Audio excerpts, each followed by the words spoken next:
नमस्कार दोस्तों, आप देख रहे हैं मैं बिजनेस ट्रेनर। इस वीडियो में हम देखने वाले हैं दोस्तों कि सेफशॉप कंपनी इतना पैसा कैसे देती है।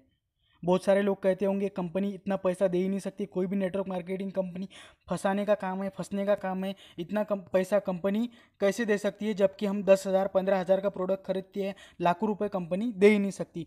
उन लोगों के लिए ये आज का वीडियो है और बहुत सारे लोगों ने आपको ये सवाल पूछा भी होगा, तो उन सवाल का जवाब देने के लिए इस वीडियो को आपको अंत तक देखना बहुत ज़रूरी है।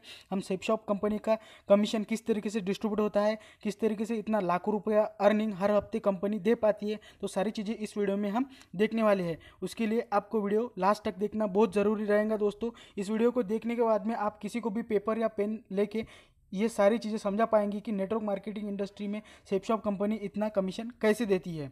ठीक है, तो उससे पहले अगर आप चैनल पे नए होंगे तो चैनल को सब्सक्राइब कर लीजिएगा दोस्तों। वीडियो अच्छे लगेंगे तो वीडियो को लाइक भी करना और इस वीडियो को अपने दोस्तों और टीम के साथ में शेयर करना।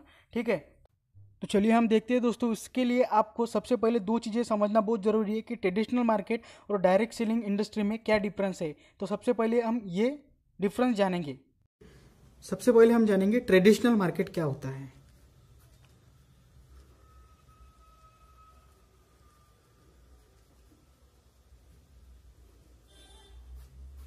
ट्रेडिशनल मार्केट क्या होता है, जैसे कि ट्रेडिशनल मार्केट ये होता है कि जैसे कि कोई एक कंपनी है,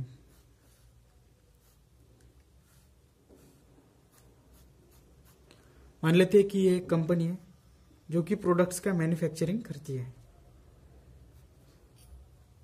इनके प्रोडक्ट का कुछ भी इनके प्रोडक्ट होंगे ये उसका मैन्युफैक्चरिंग करती है और ये प्रोडक्ट को उनको कस्टमर तक के सेल करना है। तो उसके लिए इनका एक नेटवर्क रहता है कंपनी का, जो कि ट्रेडिशनल मार्केट में, जैसे कि ये कंपनी का सबसे पहले प्रोडक्ट जाएगा डिस्ट्रीब्यूटर के पास में।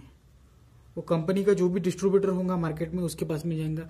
डिस्ट्रीब्यूटर से वो प्रोडक्ट जाएगा होलसेलर के तक, होलसेलर के बाद में वो प्रोडक्ट जाएगा उसके रिटेलर तक, जो रिटेल प्रोडक्ट बेचेगा कस्टमर तो, और वो रिटेलर कस्टमर को एंड में प्रोडक्ट बेचेगा। एट द लास्ट वो प्रोडक्ट आएगा कस्टमर के पास में। यह है कस्टमर। अभी उसमें होता क्या है, जैसे कि अगर कोई चीज या कोई प्रोडक्ट कंपनी में अगर मान लेते हैं हम फॉर एग्जांपल 25 रुपए की बन रही है, 25 रुपए इसकी होगी कॉस्ट प्राइस, मतलब जो प्राइस में ये रेडी हो गई। ठीक है, तो ये प्राइस से जबकि अगर ये डिस्ट्रीब्यूटर के पास में 25 रुपए में आ जाती है तो वो उसको आगे चल के होलसेलर को बेचता है, तो वो उसका भी प्रॉफिट निकाल लेता है। मान लेते हैं इसने इसका प्रॉफिट 25 रुपए निकाल लिया, तो वो होलसेलर तक के कितने रुपए में आ जाएंगी, वो 50 रुपए हो जाएंगी उस चीज की प्राइस। ठीक है, अभी होलसेलर अपना प्रॉफिट रखेगा और वो चीज रिटेलर को बेचेगा। तो होलसेलर मान लेते हैं उसका प्रॉफिट रख दिया उसने 25 रुपए और रिटेलर तक के आने तक की वो चीज होगी अभी 75 रुपए की। अभी रिटेलर को भी प्रॉफिट कमाना ही है, तो वो भी कस्टमर को बेचेगा तो उसका भी वो प्रॉफिट रख ही लेगा। जैसे कि अगर उसने उसका प्रॉफिट 25 रुपए रख दिया तो वो चीज कस्टमर तक के आने तक के उसका प्राइस होता है 100 रुपीज। मतलब ये 25 रुपए की चीज 4 टाइम्स मल्टीप्लाई होने के बाद में वो कस्टमर तक के पहुंच गई 100 रुपए में। मतलब ये हो गई उसकी एमआरपी और ये होगी कॉस्ट प्राइस। जैसे कि मैं आपको बता दूं यहाँ पे दोस्तों, जनरली मार्केट में कॉस्ट प्राइस एमआरपी से 25% होता है, 25% ऑफ एमआरपी। ये जनरली है, ये वेरिएशन भी हो सकता है 25%, 50%, 20%, 30%। जनरली 20 से 30% के बीच में ये रेशियो रहता है। जैसे कोई चीज 25 की अगर कंपनी से मैन्युफैक्चर होती है तो वो कस्टमर तक के आने तक के 100 रुपए की आ जाएंगी। ये हो गया ट्रेडिशनल मार्केट में ऐसे चलता है, जो कि हम आज तक के मार्केट से चीजें खरीदते आए हैं। दूसरा है इसमें जो हम जिसके बारे में हमें जानना है वो है डायरेक्ट सेलिंग इंडस्ट्री,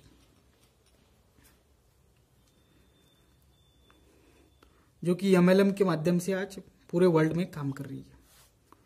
ठीक है, जैसे कि एक कंपनी मान लेते हैं और ये कंपनी को अपना प्रोडक्ट सेल करना है कस्टमर तक के। ये हो गया कस्टमर। ये क्या करती है, सीधा अपना प्रोडक्ट कस्टमर तक के पहुंचाती है। ये हो गया डायरेक्ट सेलिंग इंडस्ट्री। और बीच में कौन रहता है, डायरेक्ट सेलर।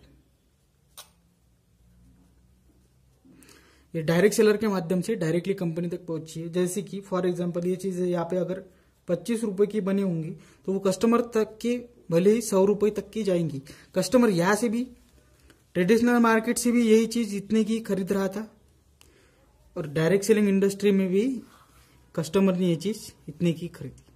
लेकिन यहाँ पे ये सारे लोग पैसा खा रहे थे, डिस्ट्रीब्यूटर हो गए, होलसेलर हो गए, रिटेलर हो गए, ये पैसा चूस रहे थे। लेकिन ये सारा पैसा डायरेक्ट सेलिंग इंडस्ट्री के माध्यम से एक डायरेक्ट सेलर तक ये कमीशन मिल रहा है।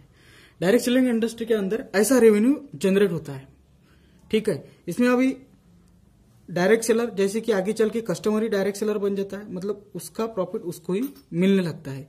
ये डायरेक्ट सेलिंग इंडस्ट्री का एक बेनिफिट है। अभी हम एक एग्जांपल लेंगे, सेफ शॉप के अंदर इतना पैसा कैसे डिस्ट्रीब्यूट होता है और लोगों तक के कमीशन किस तरीके से पहुंचता है। कंपनी इतना लाखों रुपया, इतना बड़ा प्लान है सेफ शॉप का, 13 लाख रुपए पर वीक, तो ये कमीशन कैसे डिस्ट्रीब्यूट होता है आज हम इस वीडियो में आगे देखने वाले हैं। तो ये आपको अगर समझ आ गया होगा तो आगे की जानकारी भी आपको समझ में आएंगी। ट्रेडिशनल मार्केट और डायरेक्ट सेलिंग के बारे में फर्क समझ जाने के बाद में अभी जैसे हम देखेंगे कि एक्चुअली सेफ शॉप में क्या होता है। जैसे कि सेफ शॉप में हम देखेंगे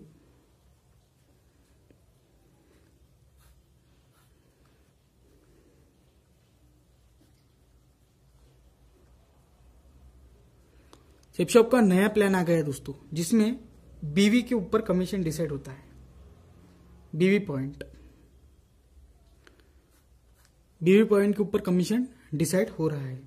तो अभी हम इसमें देखेंगे, जैसे कि फॉर एग्जांपल मान लेते कि ये आप है, आपने यहाँ पे एक 10,000 का प्रोडक्ट परचेस कर लिया फॉर एग्जांपल के लिए, और मान लेते हैं कि 10,000 के प्रोडक्ट पे जनरली 200 बीवी आपको मिलता है।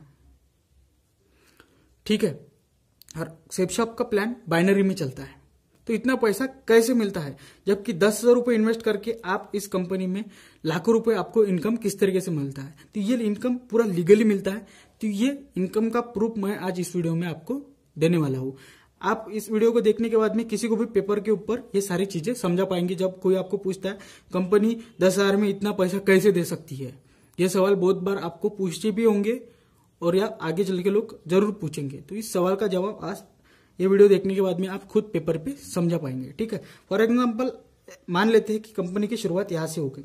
एक व्यक्ति ने यहाँ पे यू करके, मैं मान लेता हूं 10,000 का एक प्रोडक्ट परचेस कर लिया जिसकी बीवी वॉल्यूम है 200 बीवी। ठीक है, और बाइनरी प्लान के हिसाब से उसको भी 2 व्यक्ति को अपने नीचे ज्वाइन करना होगा। मान लेते ए और बी, ये 2 व्यक्ति यहाँ पे ज्वाइन हो गए। ठीक है, मान लेते हैं उन्होंने भी 10-10 हजार के 2 प्रोडक्ट परचेस, दोनों ने एक प्रोडक्ट परचेस कर लिए।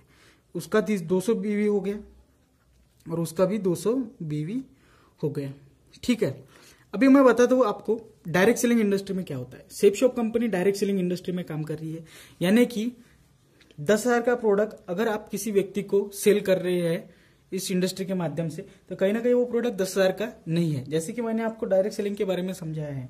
फॉर एग्जाम्पल मान लेते हैं कि ये 10,000 का जो प्रोडक्ट सेफ शॉप में मिलता है उसका कॉस्ट प्राइस होगा, कंपनी का मैन्युफैक्चरिंग प्राइस होगा 3,000 रुपए। ठीक है, और उसमें प्लस रहेगा सेफ शॉप का कुछ कमीशन या जो कुछ भी उनका चार्जेस रहेगा, वो सारी चीजें हम उसमें पकड़ लेते हैं। ठीक है, टोटल हो गए 4,000 रुपए। और कंपनी को वो प्रोडक्ट मान लीजिए 10,000 का जा रहा है, तो कहीं ना कहीं कंपनी को 10,000 में से हम 4,000 अगर माइनस कर लेते हैं तो कंपनी के पास में बच रहे हैं यहाँ पे 6,000 रुपीज हर प्रोडक्ट पे। और ये 6,000 रुपीज कैसे डिस्ट्रीब्यूट होता है अपने डायरेक्ट सेलर्स को, इस अभी हम जानेंगे। जैसे कि ये प्रोडक्ट आने के बाद में कंपनी के पास में ये प्रॉफिट आ गया 6,000 रुपए, यहाँ पे हम नोट कर लेते हैं। ये प्रॉफिट मतलब ये हो गया यू के माध्यम से, यू ज्वाइन हो गया 6,000 रुपए प्लस हो गए कंपनी के पास में। अभी कंपनी के प्लान के हिसाब से 2 व्यक्ति इस व्यक्ति ने ज्वाइन कर लिए, तो 2 व्यक्ति ज्वाइन होने के बाद में इसका 200 बीवी, इसका 200 बीवी, टोटल बीवी हो गया 400। और 400 बीवी का कमीशन कितना जनरेट होता है 2.5 इंटू 400 बीवी यानी 1,000 रुपए। 1,000 रुपए जनरेट हो गया। ठीक है, तो इस व्यक्ति को ये दो व्यक्ति ज्वाइन होने के बाद में 1000 रुपये कमीशन मिलेंगे। लेकिन उससे पहले ये 2 व्यक्ति ने प्रोडक्ट परचेस कर लिया, तो इनको प्रोडक्ट मिल गया, इनको प्रोडक्ट मिल गया।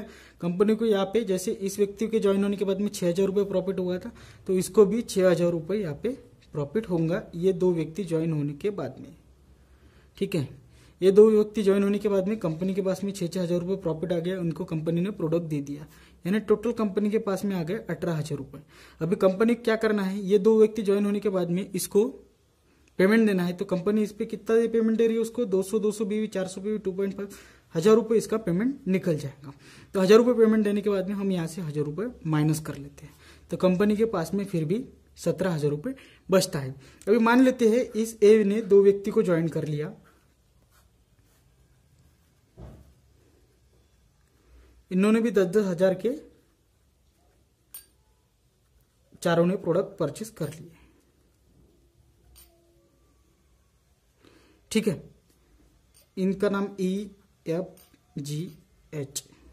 इन्होंने भी 10-10 हजार के 4 प्रोडक्ट परचेस कर लिए, यानी कंपनी के पास में इनका 6000, इनका 6000, इनका 6000, इनका 6000, 4 बार 6000, 4 लोगों को प्रॉफिट आएगा। तो हम यहाँ पे नोट कर लेते हैं 6000 इंटू 4, तो कंपनी के पास में टोटल हो जाएगा 17 प्लस 24 41,000। ठीक है, 41,000 हो जाएगा।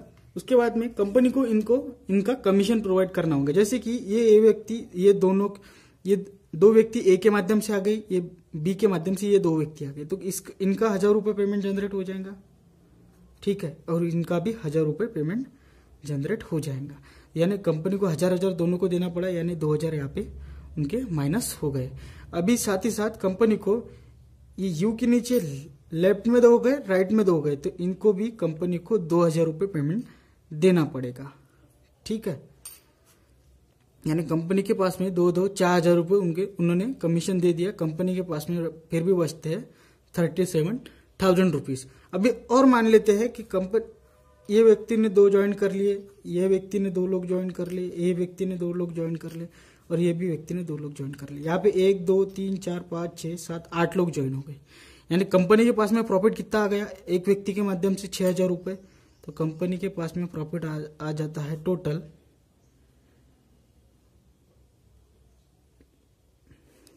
37,000 प्लस 48,000 85,000 रुपीज,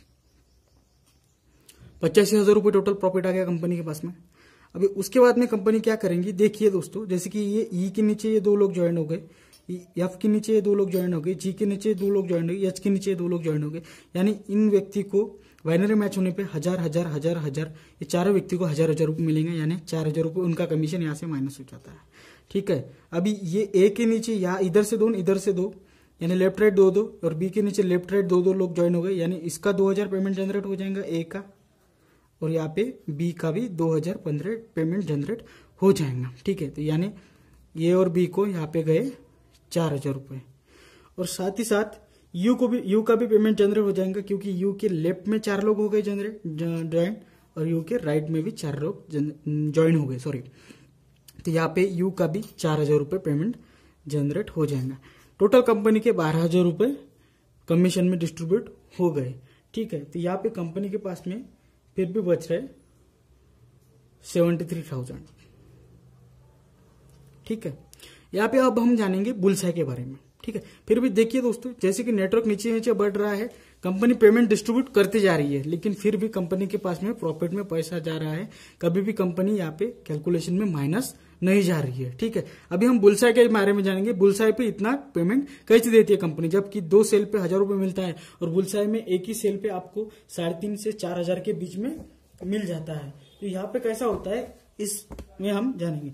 मान लेते हैं कि इस ई ने और एच ने अपना 3rd डायरेक्ट सेल कर लिया, यहाँ पे एक एन नाम का लड़का और यहाँ पे एक यम नाम का, इन्होंने ये 3rd डायरेक्ट सेल कर लिया।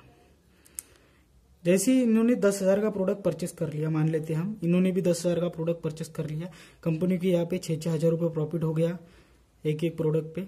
ठीक है, कंपनी के पास में अभी कितने हो जाएंगे, 6 और 6 12,000, 73 पर प्लस 12, कंपनी के पास में फिर से 85,000 रुपये आ जाएंगे ठीक है, 85,000 आ गए। अभी कंपनी को इनका डायरेक्ट सेल है, इनका भी थर्ड डायरेक्ट सेल है, इनका भी थर्ड डायरेक्ट सेल है। तो कंपनी को इनको कितना प्रॉफिट पेमेंट देना पड़ेगा, करीबन 3,500, और यहाँ पे इसको भी कंपनी को देना पड़ेगा 3,500 रुपये। यानी टोटल यहाँ पे कंपनी को इन दोनों को पेमेंट देना पड़ेगा 3,500 मिला के 7,000 रुपये। और 85 में से 7 गए तो कंपनी के पास में फिर भी बच रहे यहाँ पे 78,000। और दोस्तों बुलसाई में ऐसा होता है कि अगर थर्ड डायरेक्ट सेल इनके माध्यम से है तो ये बाइनरी पे इनको भी कुछ कमीशन नहीं मिलेगा। अगर बाइनरी मैच जब हो जाती है इन दोनों की तो ये यू को कुछ कमीशन नहीं मिलता, क्योंकि ये इसका थर्ड डायरेक्ट सेल है। थर्ड डायरेक्ट सेल पे जब बुलसाई लगता है तो ऊपर के किसी भी लीडर को कमीशन जनरेट नहीं होता, सिर्फ इनको ही जनरेट होता है। इसकी वजह से इनको इतना ज्यादा पेमेंट मिल पाता है। ठीक है, तो ये बुलसाई का हो गया। इस तरह दोस्तों नेटवर्क मार्केटिंग अंदर के अंदर बाइनरी प्लान में कंपनी हर वक्त प्रॉफिट में जाती है, कभी भी लॉस में नहीं जाती। इतना इनकम जनरेट होता है नेटवर्क माध्यम से, उसकी वजह से इतना लाखों रुपए पेमेंट मिलता है। फिर भी आप अभी सोच रहे होंगे कंपनी इतना प्रॉफिट में होने के बाद में भी प्रोडक्ट इतना महंगा क्यों सेल करती है। महंगा इसलिए सेल करती है दोस्तों क्योंकि उसकी वो एमआरपी है, मार्केट में भी वही प्राइस पे वो प्रोडक्ट अवेलेबल रहता है, इसलिए वही प्राइस पे कंपनी उस प्रोडक्ट को सेल करती है। और इतना ये जो बचता है तो ये कहीं ना कहीं कंपनी के पास में नहीं रहता। कंपनी को इसमें बहुत सारे चार्जेस और एक्सपेंडिचर रहते हैं, जैसे कि कंपनी की सारी चीजें, वेबसाइट मेंटेनेंस रहता है, सारी चीजें मेंटेन करना, आपका डिस्ट्रीब्यूशन नेटवर्क, आपका पेमेंट जनरेशन, कंपनी की मतलब कुरियर सर्विसेज, ये सारा जो रहता है ये इसी के अंदर एक्सपेंडिचर होता है। और आगे चल के डायमंड को कैपिंग भी देना पड़ता है। तो ये सारी चीजें, कुछ ऐसी चीजें जो हमें भी कंपनी के बारे में पता नहीं, तो ये सारे खर्चे इसके अंदर आ जाते हैं। तो कभी भी कंपनी लॉस में नहीं जाती है, तो कंटिन्यूसली पेमेंट जनरेट कर पाती है। तो इस सवाल का जवाब यह है दोस्तों कि बहुत सारे लोग आपको पूछते हैं कि कंपनी इतना पैसा कैसे देती है। तो इस चीज को आप समझ गए, अगर किसी को भी पेपर के ऊपर इस चीज को समझा दिया तो आगे चल के आपको नहीं पूछेंगे कभी कि कंपनी इतना पैसा कैसे देती है। उम्मीद करता हूँ दोस्तों वीडियो अच्छा लगा होगा तो वीडियो को लाइक करिए, अपने दोस्तों के साथ में या फ्रेंड्स के साथ में इसको शेयर भी करिए दोस्तों, और अपने वीडियो के नीचे अपनी कमेंट भी जरूर करें कि वीडियो आपको कैसा लगा। ठीक है, थैंक यू, मिलते हैं अगले वीडियो में। जय हिंद।